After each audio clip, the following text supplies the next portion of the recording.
예, 저희가 뭐 일전에도 한번 이제 중국 부동산 관련해서는 한번 다뤄드렸던 적이 있는데, 최근에 이제 뭐 시진핑 주석도 상당히 이 집값과 관련해가지고 좀 부동산 시장에 대해서 우려 하는 이제 그런 모습들이 좀 전달이 좀 되고 있는데, 7월 달에도 또 하락세를 기록했어요. 그래서 중국 주택 가격이 10개월째 하락하고 있습니다. 주택 판매도 좀 계속 줄어들고 있고, 최근에는 주담대 상한 거부 운동이 중국으로 학살되고 있습니다. 그래서 세계적으로 관심을 끌고 있어요. 뭐 흔한 일이 아니죠. 차이나 프로퍼티 크라이시스, 이게 중국의 자산 시장, 이게 새로운 단계, 아주 위기 단계로 들어섰다라고 지금 하고 있습니다. 중국이라는 게 통제가 가능한 나라라고 우리가 믿었지 않습니까? 근데 통제가 잘 안 돼요. 블룸버그는 중국 주택 가격이 10개월째 연속 하락한 것은 부동산 위기를 완화하려는 중국 정부의 노력이 실패하고 있음을 보여주는 거다. 이게 쉬운 일이 아니에요. 그러면서 뭐 중국발 금융위기 오나, 중국이 세계 경제의 성장 엔진판 역할을 했지 않습니까? 근데 그게 차갑게 식어가고 있다. 그러면서 이제 나오는 게 홍콩 절반 면적의 공사가 중국에서 중단됐다. 흔들리는 중국 부동산 줄파산 현실화 되면 어떻게 되나? 중국 부동산 이제 끝났다. 뭐 이런 얘기 사실 작년부터 시작했지만 정말 끝나는 거 아니냐, 이런 우려의 얘기들이 나오고 있습니다. 그러면서 뭐냐면 부동산 불패 24년시나 이번에는 정말 끝나나? 작년 초 뭐 중반까지만 하더라도 부동산 가격이 너무 올라가지고 중국 정부에서 대출 규제해서 부동산만은 잡겠다, 공동부유 함께 잘 살아보세 정책을 했잖아요. 근데 갑자기 그 일본에서 부동산 버블을 꺼렸던 대출 총량 규제 중국의 부동산을 차갑게 시켰어요. 보통 지금 전 세계적으로 금리를 올리고 있는데 중국은 5월 달에 주택담보대출 금리를 내렸어요. 그럼에도 불구하고 지금 잘 안 되고 있다는 거예요. 그다음에 보시다시피 이제 통화 공급량도 늘렸어요. 늘렸는데 주택 가격은 계속 하락세다. 그 중에서 우리가 가장 관심을 끄는 게 중국 모기지 상한 거부 운동. 중국 같은 경우는 이제 아파트 분양 선분양에 우리랑 똑같아요. 아파트 분양 대금을 내고 공사가 중단됐어요. 근데 돈은 계속 내라는 거예요. 우리 같은 경우는 준공보증. 그러니까 건설사가 부도가 나도 주택도시보증공사에서 이제 해주죠. 근데 중국은 그런 시스템을 안 갖추고 있어요. 그래서 공사는 중단됐는데 돈을 계속 내라고 하는 거예요. 그러니까 중국의 시민들이 열받아가지고 집단 시위를 벌이고 있어요. 근데 그것뿐만 아니라 중국에서 5개 은행이 예금 동결을 했어요. 지방은행인데 곧 은행이 망한다, 이런 소문이 돌면서 ATM이 하루 19만 원으로 출금을 제한한다든지. 정말 뱅크런이네요. 뱅크런이죠. 그러니까 야, 이거 이러다가 중국 정말 큰일 나는 거 아니냐, 이런 우려가 나오는 거예요. 근데 이 근본적인 원인이 중국의 대출 규제, 거기서 민간 부동산 업체 중에 가장 크다는 헝다가 사실상 디폴트에 빠져가지고, 헝다가 지금 가지고 있는 공사 현장이 280개 도시에서 1,300개 프로젝트. 엄청납니다. 부채가 510조. 왜? 근데 얘네들이 작년 12월에 그래가지고 채무 구조 조정안에서 좀 어떻게 살리려고 당시에 했는데 이게 제대로 안 되고 있어요.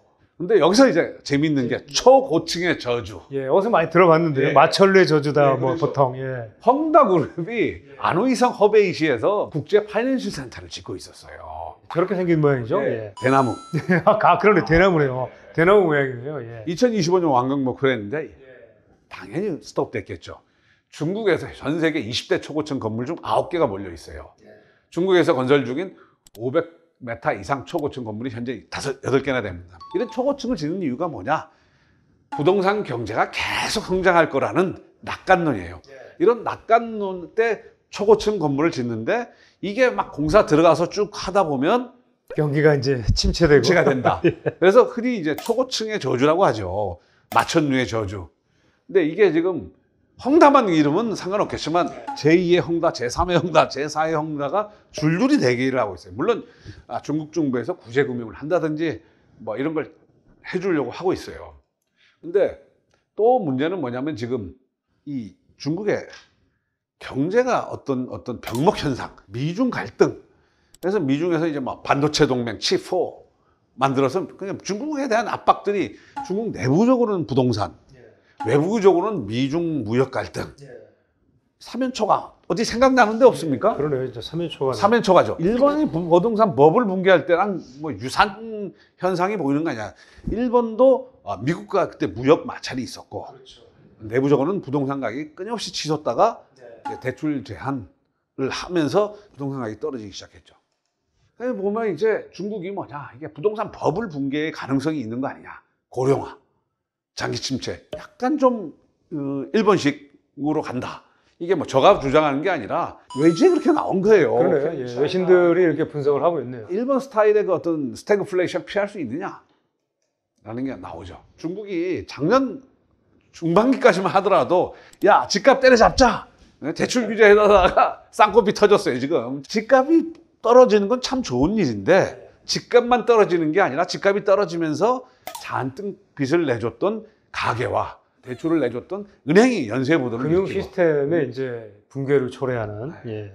그래서 초강력 부양책을 꺼냈는데 보통 일본도 그랬잖아요. 그게 잘 안 통해, 한번 시스템이 망가지면.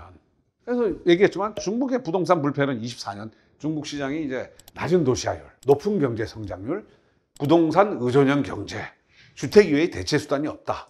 자치단체의 수익 구조가 주로 부동산, 판매 수익, 그다음에 공산당 일장 독재. 더군다나 중국은 부동산 보유세 상속세가 없어요. 이걸 다시 도입하려고 할 정도로 부동산 의존형 경제. 대한민국 보고 부동산 의존형 경제라고 누가 공격했지 않습니까? 정말 공산주의의 본류인 중국이야말로 부동산 의존형 경제라는 거예요. GDP의 30%.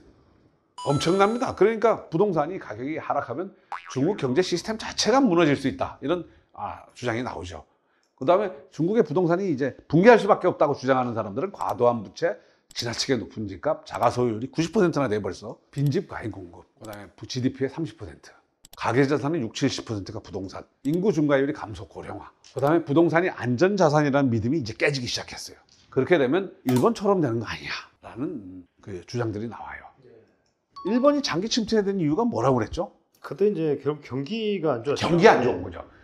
중국 GDP가 문제는 지금 코로나 때문에 일시적으로 지금 마이너스인데 이게 회복되면 적어도 뭐 15%는 아니지만 뭐 7%에서 10%. 예, 그렇죠. 한 6% 정도의 최소한 그 이상은 되는 성장만 유지한다면 뭐 어느 정도 부동산이 회복될 거로 봐요. 근데 이 결국은 중요한 게 경제가 성장률을 어느 정도 회복할 수 있냐. 결국 이게 키포인트라고 저는 보고 있습니다. 근데 우리가 중국 부동산에 왜 관심을 가져야 되느냐? 중국이 지금 부동산 뭐 코로나로 락다운하고 뭐 여러 가지로 해서 우리 지금 30년 흑자, 중국 수출만 흔들거리는 한국이 10대 품목 중 반도체 빼고 모두 위태롭다. 중국이 부동산의 의존도가 GDP의 25%, 대한민국은 대중 수출 의존도가 25%. 중국이 무너지면 한국도 경제적으로 큰 타격을 받을 수밖에 없어요. 그래서 우리 전체 무역 수지가 7월 적자가 66년 만에 최대치, 한중 수기 이후 첫 적자 행진하고 있다. 그래서 우리는 중국 부동산 잘 봐야 돼요. 중국 부동산 버블이 붕괴하면 중국 경제 침체하고 세계 경제 침체예요. 한국 수출 급감하고 한국 부동산 시장을 직격할 수 있어요. 그렇죠. 예.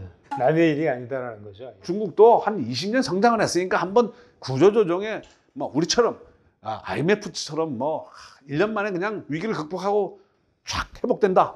뭐 그러면 좋겠죠. 근데 그게 쉬운 건 아니에요. 우리가 정말 경제 기적을 일으켰어요, 그 당시에. 지금 이제 코로나가 이제 대체로 이제 거의 뭐 지금 글로벌리 하기에는 어떻게 보면 좀 안정화 단계에 접어들고 있는데 뭐 중국은 아직까지 뭐 락다운이 완전히 풀리지도 않고 예.